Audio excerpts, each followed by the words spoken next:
G'day everyone, welcome to the stream. Thank you so much for hosting these events, Maxon, and thank you for inviting me back to talk a little bit about my character processes again. So my name is Jessica Herrera, also known as Herrerasaurus online. Herrerasaurus is a real dinosaur, so if you do look it up on Google, it will come up with a whole bunch of prehistoric dinosaurs. Just a warning. I am a 3D freelancer based in Melbourne, Australia. So I guess I'll show you my show reel first, and then we'll get straight into my tips and tricks for the day. I hope you enjoy.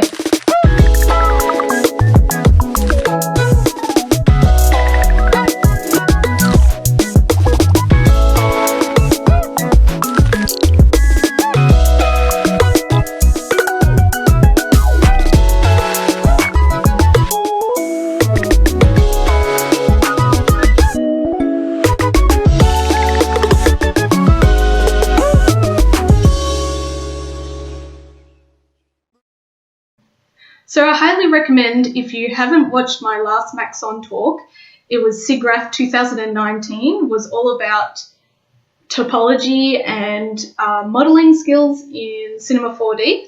I am not going to go any further into my modelling techniques today, but I do recommend you have a good understanding of good topology when using any of these tips and tricks that I'm going to go through today.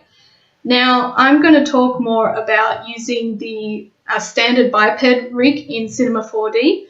I'm not going to rig from scratch because that'll take too long, and majority of the time I actually just use the Cinema rig because it's super easy and works really well. I'm going to firstly talk about bone placements and then skinning techniques, and then I'm going to go into pose morphs and bone placements on the face rig. So hopefully you guys will enjoy any of my tips and tricks today, and let's get straight into Cinema 4D, hey? So I'm in Cinema 4D R23. This is a character that I've been currently working with on a really cool project that hopefully will come out in the next coming weeks. She's a lovely pregnant lady in her pajamas. So before I start rigging, usually even before I start modelling, I like to make sure that my model is at real world scale. So usually I put in a figure, and as you can see, it's roughly the same size as an average human. So I'll delete that one. So also to keep in mind that she is exactly symmetrical at 0, 0. Which helps when making the character rig. Also, as you can see, she's got some really nice edge loops in all over her body. One thing I kept in mind with this animation was she was going to be very angular, so I deliberately put in some extra edge loops around her elbows and knees, so when she does bend, they would be nice and angular. Also around the shoulders, and also a really nice edge loop around the belly, as her belly doesn't move that much, obviously, if you're a pregnant woman. I have some close-ups of her face, so I was very careful with my geometry on the face. As you can see, the knees also have nice a nice bulge around there, and the feet are also nicely modelled and ready to bend. So basically I'm going to go through how I went about rigging this character. So I've already created the character rig and placed all the bones in the right spot. That takes quite a while. You can go character here. I didn't use the bendy, so I just went advanced biped, and when I did create the arms and legs, I used IKFK, not the bendy ones. With the bendy ones, there's extra skinning to do because there's more bones between the joints. But in this case, I definitely wasn't going to be bending her arms at all because I wanted her to be very angular. So just keep that in mind when you are choosing your rig. I actually usually use the bendy ones only because I usually use tube arms and don't really worry about even the elbows. So yes, that's just my preference. So I'm going to talk a little bit about the placement of where I've put my bones, and this can work with if you're making your own rig. Just think about exactly where your actual bones would be moving from. So for instance, the collarbone would obviously pivot from this point. You can see I've got some nice geometry to emphasize the collarbone there. The chest joint actually, in this case, I always assume this is the base of where your rib cage is. Obviously, your rib cage isn't bendy, but if you wanted your character to be more flexible, just put this up higher. But because I wanted her to be more human-like, her rib cage would probably end around there. Her hips are in her nice hip area, and as you think about like the human hip, you know, you have the hip bone up here, and then the actual leg pivoting from the middle, which is nice. When I've placed all of my joints, I like to put them in between a nice edge loop, so then it would bend on that edge loop, which is quite nice. With the hand, with the thumb, I actually rotate them slightly this way, so they're not bending down, they're bending inwards by default. I think when you have the character bone, it's going up and down. And with the finger joints, I place this last piece, bit of the finger really far back on the hand, as that would be kind of roughly where it would bend. I don't use them too much, but on the last finger, I do sometimes bend it down for a nice cusping action. And last but not least, the jaw, I usually try and make it roughly where the ear joint is, and where you think that is where your mouth would naturally bend. So I'm just going to now put all of my geometry into binding, and then we're going to go into skinning. So now that I've bound my mesh to all the joints, I'm going to start painting weights and fixing them. So some people will totally skip this step and go straight to a delta mush, and you know, that will do relatively a good job of cleaning up some of your weights, but sometimes you have to just clean up weights. I personally don't use delta mush, but it's really handy that now it's inbuilt in R23. So before I start painting anything, I'm going to turn off my subdivision surface, and I'm also going to just turn off the visibility of everything but the body, because that's what I'm going to start painting on. Another thing I like to do is actually animating some key poses. In this case, I've just animated the jaw and the arm. Most likely when I am painting weights, I have a bajillion different animations going on through the timeline, just so then I can see what's going on. Now I'm going to open up the weight manager and just pop this on the side here, because we want that open at all times, and I'm going to go into my weight tool. So you can see all these different colors. If your subdivision was on, you can't see it, so there you go. I'll talk through the weight tools options. So I usually have projection and visibility turned on, because I don't want to paint straight through the body. Auto normalize I always keep on, because that will help make sure that every vertex has up to 100% of any other, the influence of any joints. So you can see this in this options. It's got the percentage of how much that joint has on each an individual vertex. So you can see that this head joint is 100% on number 1. On number 0, it has 14% on neck joint and 82% on the head joint. So that's roughly, you always want them always to have up to 100%. If it has any less, you get errors. Any more, you get errors. So that's good to know. Keep your normalize on. I'll just go back into these. Selection only is really handy, especially let's say I want to fix up the mouth. Let's go selected only and go,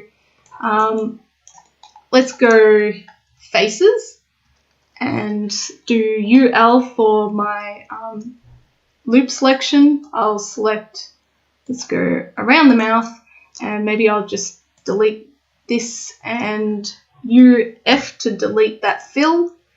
I'm going to go UX and go from polygons to points, convert, because it wants to have polygons. And now I'll go back into my weight tool. I'll go into the jaw joint and I'll go 100%, I'll paint. And there you go. I'm not painting on anything else but just those points, and I can smooth them out and everything.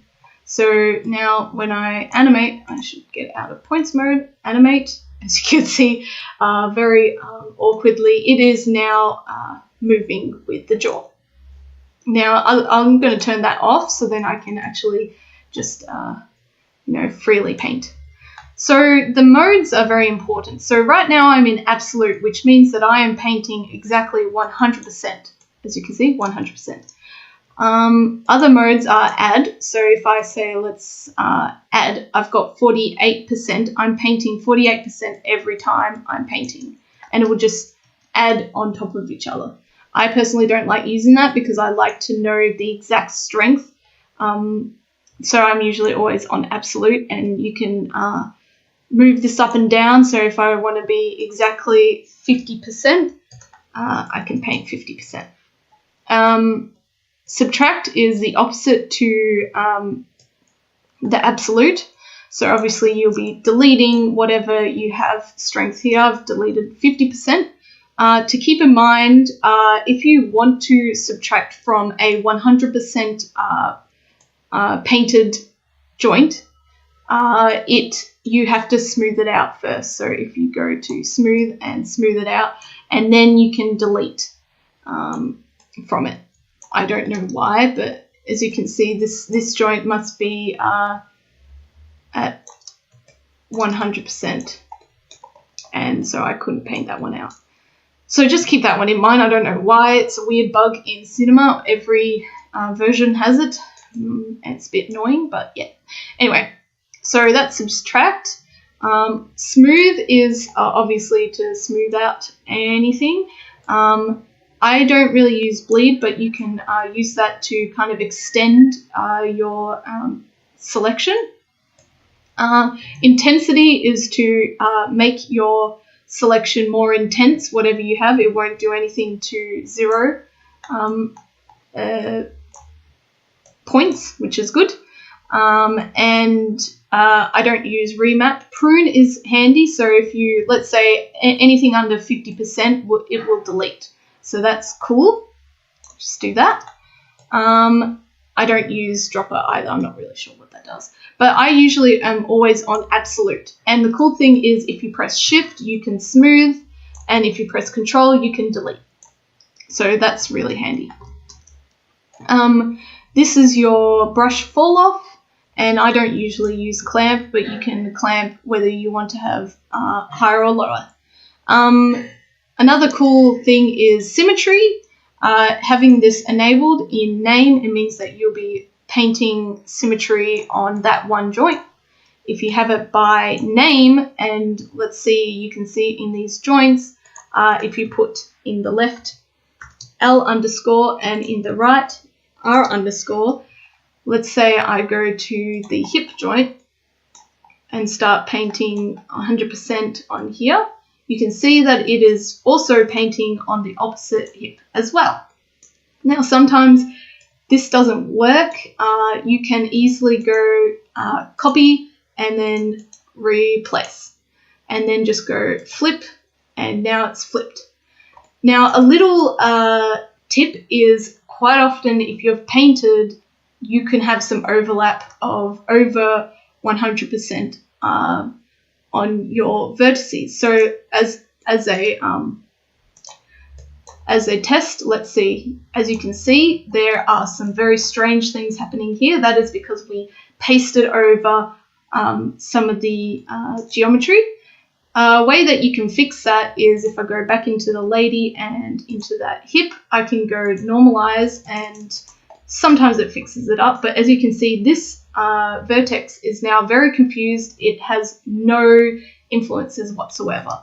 So what you can do is just go into weight tool and just go either in your smooth or pressing shift, and you can smooth over those and they will bounce back.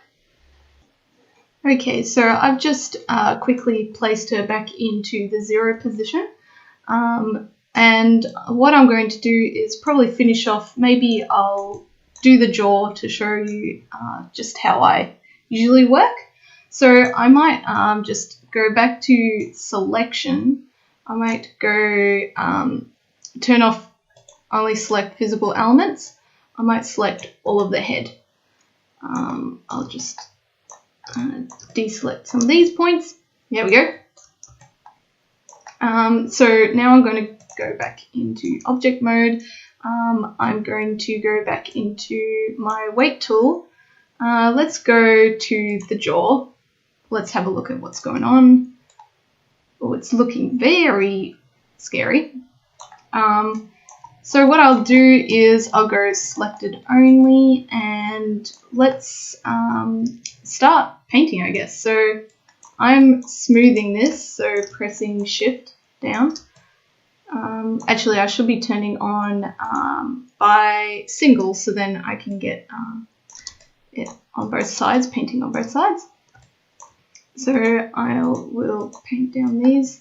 So you can see it is quite scary. So now I'm smoothing, and now I can see that this is looking very wrong on both sides. So maybe I'll do mirror. One outlier, what are you doing here? Sometimes that happens, but no problems, can fix that. Get rid of you. Oh my goodness. There we go. Oh well, you're not working. So anyway, now you can see that this is now symmetrical and I can work nicely. Got some odd ones going inside the mouth. Now, one thing is, just want to let you know, I usually navigate with cursor mode. Some people have object mode, but cursor mode is a lot easier to skin by clicking where you want to look. So just keep that one in mind. I always forget to mention that. And this is looking a lot nicer. Now I can do some smoothing. That's looking nice. I think that's all right. And smoothing the whole mouth open and close. It's looking quite nice. And so I had the selection selected, so I'll deselect that for just so then I remember for next time when I can't select anymore. So that's just the painstakingly awesome way of skinning. So sometimes this can take a little bit longer depending on how bad your weights are and your character complexity. I like to keep my geometry low, so then this painting weights doesn't take too long. But you saw that painting the jaw wasn't too bad, so now that I've kind of demonstrated a little bit of painting weights, let's go into rigging the face. So firstly, I'm going to talk a bit about pose morphs and then go into other different ways of facial rigging. So I'm going to add onto the body a pose morph, which is in rigging and pose morph. I'm going to choose points because I'm going to be moving around points. Occasionally you can use the UV one as well. So I'll go through the interface a little bit more. So as you can see, I've made one pose. I'm going to rename this R smile, as I'm going to make the right side of the mouth smile. I can add poses here, and this edit selected, you can have in place or selected. Basically, if you have it in place, you can have multiple pose morphs and they can all be shown at the same time, or you can have it on your selected one that you have. An important one to keep in mind is the mixing mode. Usually by default it is relative. Absolute means that if you have this pose, means if it's at 100%, all your other poses that are in the stack, if you have more, will be cancelled out. So this one will be the only one that's shown.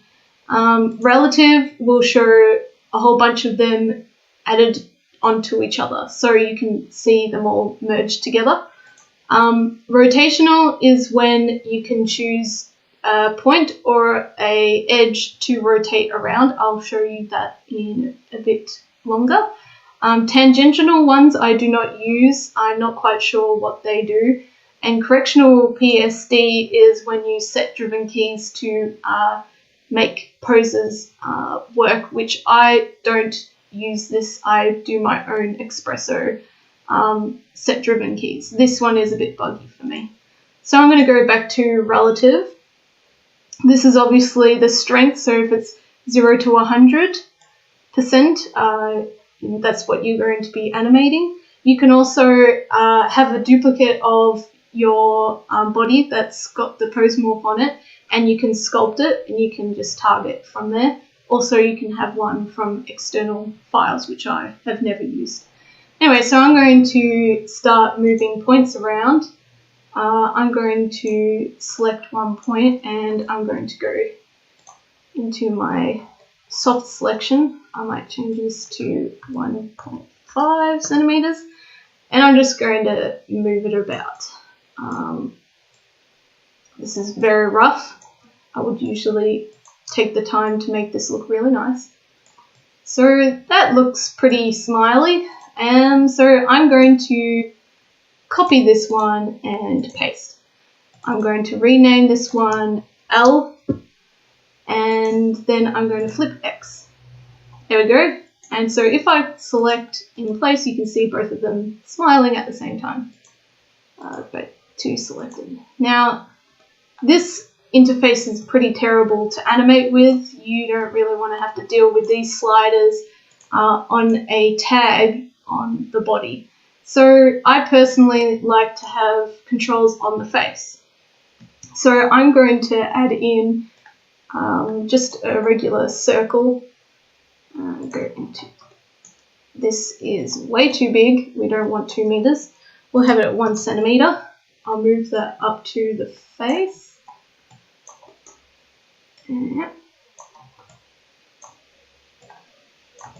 Roughly in its place.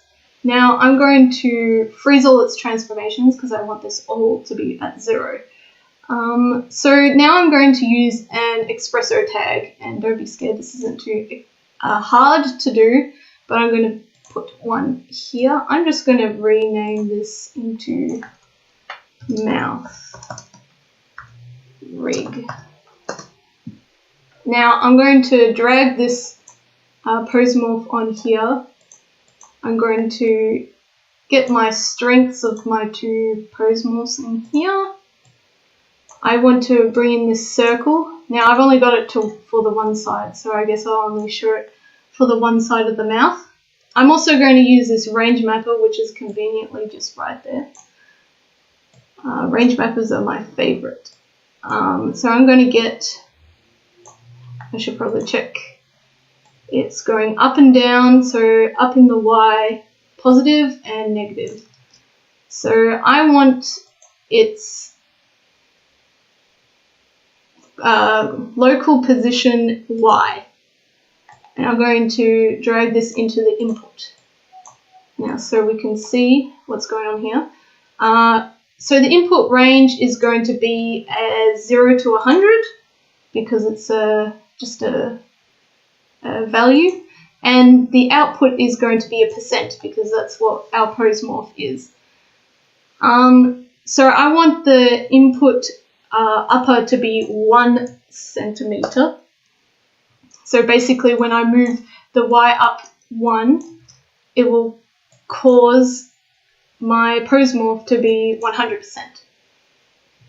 So I'll put that into R smile. And let's see. There we go. Isn't that nice? Now, I don't like to have it so freely moving. I actually usually put the clamps on so then it stops moving. You can also put a, where is it?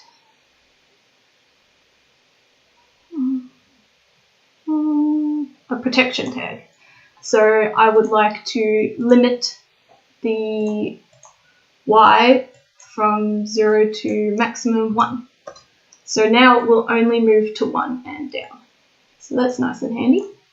So you can do that to make it frown, you can make it go in, out, you could even rotate it and it can change pose morphs. But that's kind of how I do a very simple mouth rig.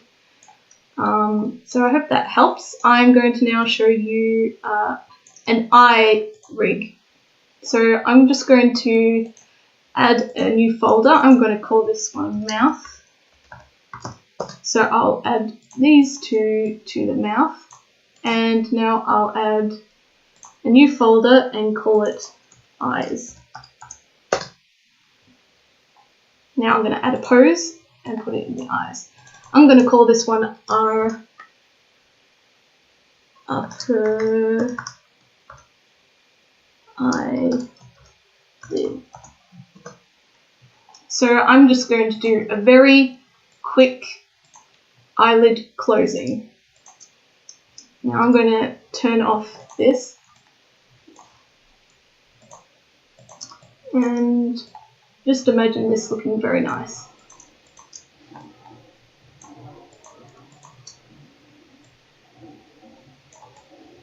So the eye is kind of closed.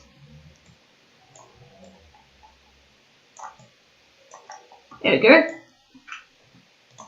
Now, a cool thing that you can do, so obviously with it in relative, the eyelid is going to smush the eyeball basically, and you don't want that to happen. But a cool way to have it rotate is have it on rotational, which I was talking about earlier.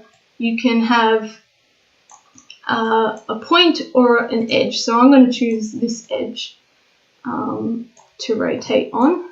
I'm going to say from edge, and now it's going to rotate nicely around that edge in a rotational way. So that's a lot nicer. That's a great way to do an eye rig, because between the it doesn't have just a linear form between the two morphs. So that's another way you can use the pose morph. So now I've jumped to a completed strategy using the woman's pose morph rig on her face.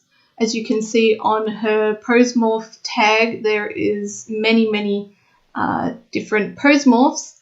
And then if I open up the Espresso, you can see that I've used a whole bunch of range mappers and to many of the pose morphs and all of their controllers. Now I'll just show off some of the controls. If it lets me select something, there we go. So this one can rotate, it can move up and down.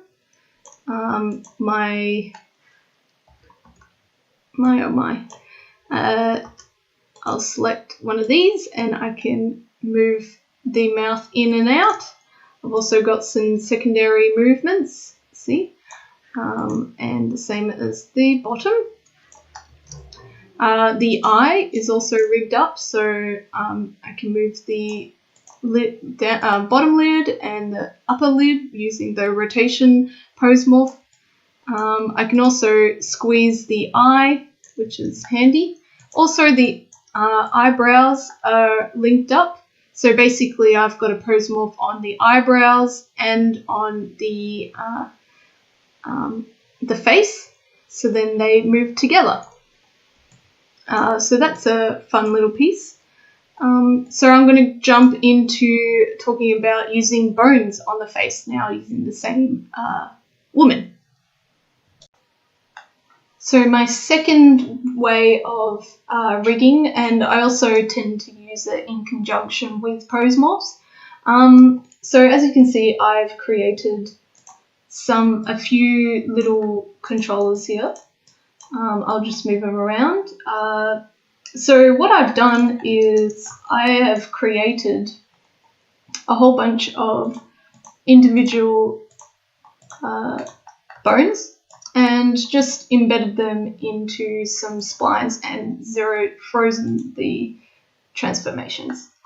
Then I have actually added in the skin of the body, I've added in the mouth joints. Now, when you are adding into your skin, make sure that you do not bind twice. Do not bind twice, okay? So I added these in and I've skinned them nicely. So they're not perfect, but this is where it's really handy to have some correctional blend shapes. For instance, I might have one null here and a null further up the mouth. I might have a direction between. If it gets too closer to the other null, it starts making a blend shape occur. In this case, I have not set that up, but it is a really handy way of rigging. Now you're probably asking how I managed to combine that with the rig. So what I've done is I went into display and full hierarchy to show all of the nulls. I have placed a couple of nulls in here just in the exact positions as the jaw and the head. I created some constraints. I used PSR, and then I changed it to expression 61 because if you look at the jaw, it is on 60, so I want it to happen just after, just before, so it's in conjunction with it, which is handy. And so it moves around really nicely with the body. I also, as you can see, I've got a glasses controller as well, so I can easily move my glasses around, but they won't lag with the body. So that's lovely, because, you know, making a rig that has lagginess, like if I change this back to 1, you'll notice that there is a huge lag.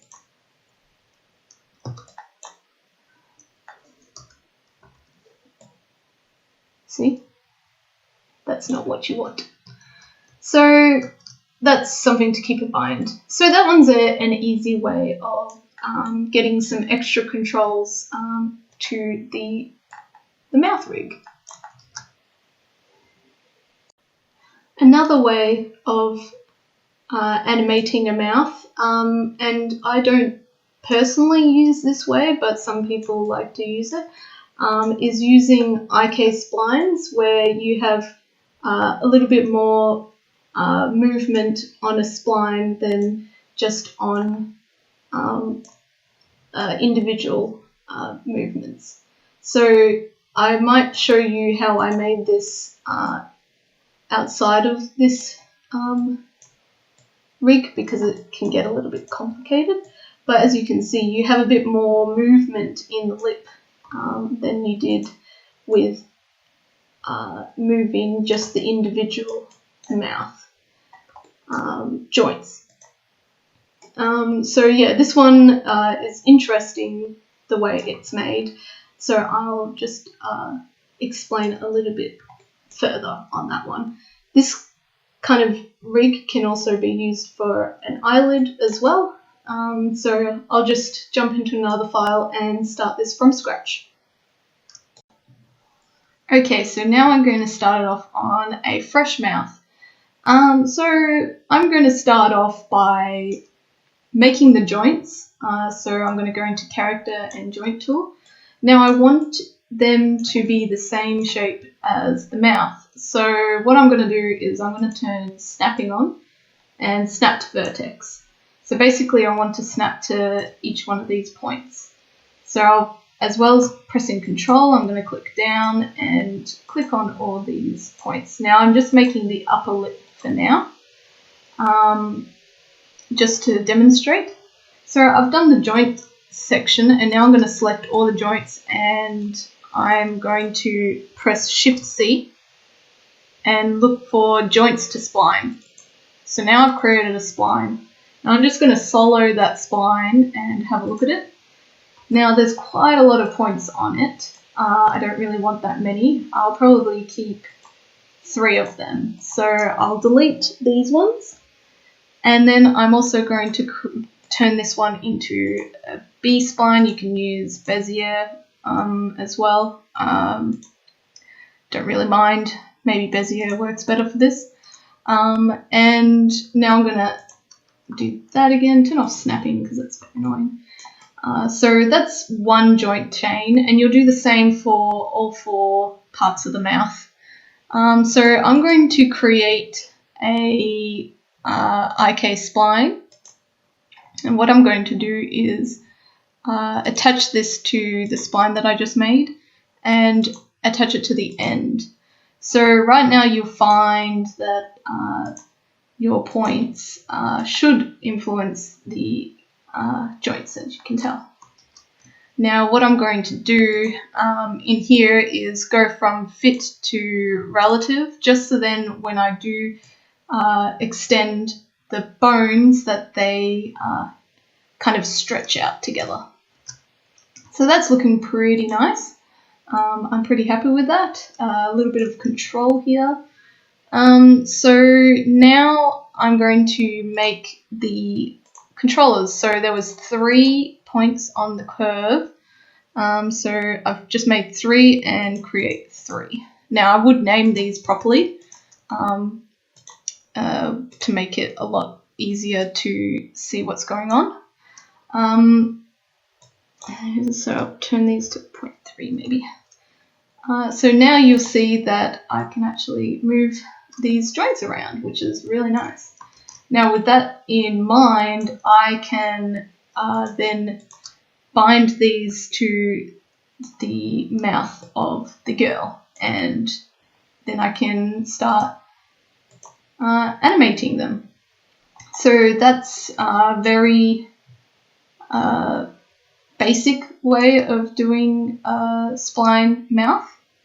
Now to go even further, I would like to show you something else. I'll just open up the scene. So with this rig, I've got the spline mouths, and you can see that I've got controls on the mouth, but I also have these fields coming on here. Now I've animated it. Basically I've made a zip mouth rig, which is really cool. I quite like the look of this. It's another addition to experimenting with bones on a face. Now this one is a little bit trickier because you need to make 3 lots of IK spines. One is for the outer mouth and one is for the closed mouth. And then having the bound joints in the middle, that is constrained to both rigs. And then with this fall off, they go between them 2, which is really cool. So you get that really nice movement. Now, this is kind of similar to if you were doing an IK-FK arm or leg rig, where you can go between FK and IK. Just here, if you guys are familiar, you can go from IK to FK. Very similar style to that, but with a lot more points. So that's another way you can test out doing some cool rigging on the mouth. So I won't go into too much more detail about that one because when you look into the joints, I have so many of them and so many controllers that you can see that there's quite a lot of PSR constraints. And then if I can figure out where I've put my, here we go, here's my espresso, and you can see that I have quite a lot of inputs here. So I've got fall-offs and then some subtractions between the fall-off, which is my little handles there, and then it gives me the weight between the joints. So it's actually not that complicated, but it looks complicated because there's a lot of stuff going on. So I'm going to look at the eyes now and go into how I do some rigging, not on this character obviously because its eyes are little peas and they don't move that much. So I'll open up that project. So this is a rig that I made while I was at Animade. It was a uterus rig that was going to be animated by a whole bunch of 2D artists, so I had to make it super simple for them to understand. Now the reason why I'm opening this one is the interesting eye rig that I came up with. Now this eye rig, their eyes are individually animated in this case, but as you can see the actual pupil is stuck on top. So this character needed to look kind of claymation-y. So what I actually have done is, I'll show you, it's actually just an eyeball, which is just a ball, a blob. And what I did was I put a surface deformer that's linked to this, the UV map of this geometry, which is really cool. So it actually squashed it, and what I did was I used my range mappers to animate the difference between the up-down motions. Also the scale, as you can tell, I also played with the scale here. Sorry, the scale's here. So I do know that I had a controller in there to make the eyeballs scale. So that was pretty cool. It is a very different way of rigging an eye. As you can also see that there is a whole bunch of movements on the mouth, and I had names on everything, so then it was easier for people to animate. Anyway, so that's one interesting way of animating an eyeball if you have an object on top of it. But I'll go into a more normal eye rig that I would usually set up for my characters. So here's a new character. This one isn't completed yet. It's a bit of a personal project of mine. But I experimented a little bit with an eye rig. So as you can see, I've got her eyes rotating. If we're looking closer, her eyes are not completely circular. So I'm just going to show you my process of how I rig these eyes, because I have done these eyes many times in the past. I just don't have those files on me, sorry, so I had to recreate it myself. So in this case, I have These are the controllers, so each one individually can animate on its own, as you can see. I've got eye rig here, and what I've done is on the eyes, I've got these FFDs, so you can see, I'll turn it off. That is what my eyeball looks like without the FFD, because I tend to make a lot of characters with weird shapes. But you want them to rotate nicely. So this is my cheat of how I squeeze the eyes in. Now, I've used some aim constraints, so basic aim constraint and an up vector. So basically what I did was I've got the up vectors up here, and I've got this as the aim, the up vectors, so it doesn't flip the eye out. As you can see, it works very well. You may not have noticed in the detail, but I've actually got a bit of movement on the eyelid. Now, because this girl's eyes are so large, you don't notice it as much, but if you think about a person's eyeball when it does move, the upper eyelids and the bottom eyelid does move with the eyeball. So I did some experiments. Now, in the past, I have actually just slightly skinned the eyeball rig to the eyelid, but in this case I didn't want to do that. I wanted a bit more control, so what I did was I have another pose morph tag, and as you can see, I've got 4 different ones in here. I've got the upper eye, the lower eye, and they're all slightly different. Now, this is a little bit more complicated, and it is kind of how I would rig pose morphs with the controllers around the mouth. So kind of constructing an equation between 2 points, which are 2 nulls. In this case, I have this one null, and I'll unhide this. I have this one null with 2 nulls underneath each other. One null is parented to the eye aim constraint, and as it gets closer to the B null, the equation that I have gets smaller, and as it gets further away, it gets larger. So I'll show you how I did that. So I'll just make this a little bit smaller so we can see our attributes. So basically, I have B and C, which are nested in A, as you can see.